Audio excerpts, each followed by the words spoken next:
आज का पाठ आमोस नबी का ग्रंथ अध्याय 7 वाक्य संख्या 10 से 17 तक।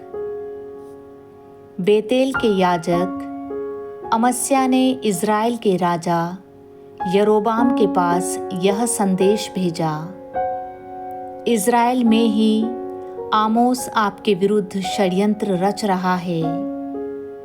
देश उसके भाषण सह नहीं सकता, क्योंकि आमोस ने यह कहा है, यरोबाम तलवार के घाट उतारा जाएगा और इज़राइल अपने स्वदेश से निर्वासित किया जाएगा।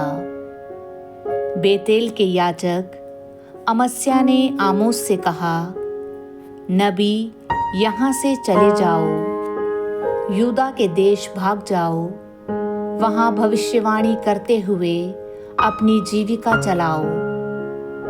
बेतेल में भविष्यवाणी करना बंद करो, क्योंकि यह तो राजकीय पुण्य स्थान है, यह राज मंदिर है। आमोस ने अमस्या को यह उत्तर दिया, मैं न तो नबी था और न नबी की संतान। मैं चरवाहा था और गूलर के पेड़ छांटने वाला। मैं झुंड चरा ही रहा था कि प्रभु ने मुझे बुलाया और मुझसे यह कहा, जाओ, मेरी प्रजा इज़राइल के लिए भविष्यवाणी करो। अब तुम प्रभु की वाणी सुनो। तुम तो कहते हो, इज़राइल के विरुद्ध भविष्यवाणी मत करो, इसहाक के वंश के विरुद्ध बकवाद मत करो। किंतु प्रभु यह कहता है, तुम्हारी पत्नी यहाँ नगरवधू बन जाएगी, तुम्हारे पुत्र पुत्रियाँ तलवार के घाट उतार दिए जाएंगे और तुम्हारी भूमि जरीब द्वारा बांट दी जाएगी।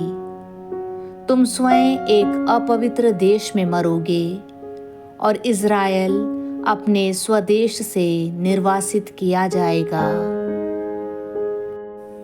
आज का सुसमाचार संत मत्ती अध्याय 9 वाक्य संख्या 1 से 8 तक। ईसा नाव पर बैठ गए और समुद्र पार कर अपने नगर आए। उस समय कुछ लोग खाट पर पड़े हुए एक अर्धांग रोगी को उनके पास ले आए। उनका विश्वास देखकर ईसा ने अर्धांग रोगी से कहा, बेटा, ढारस रखो, तुम्हारे पाप क्षमा हो गए हैं। कुछ शास्त्रियों ने मन में सोचा, यह ईश निंदा करता है। उनके ये विचार जानकर ईसा ने कहा, तुम लोग मन में बुरे विचार क्यों लाते हो? अधिक सहज क्या है, यह कहना तुम्हारे पाप क्षमा हो गए हैं, अथवा यह कहना उठो और चलो फिरो। किंतु इसलिए कि तुम लोग यह जान लो कि मानव पुत्र को पृथ्वी पर पाप क्षमा करने का अधिकार मिला है। तब वे अर्धांग रोगी से बोले, उठो और अपनी खाट उठाकर घर जाओ। और वह उठकर अपने घर चला गया।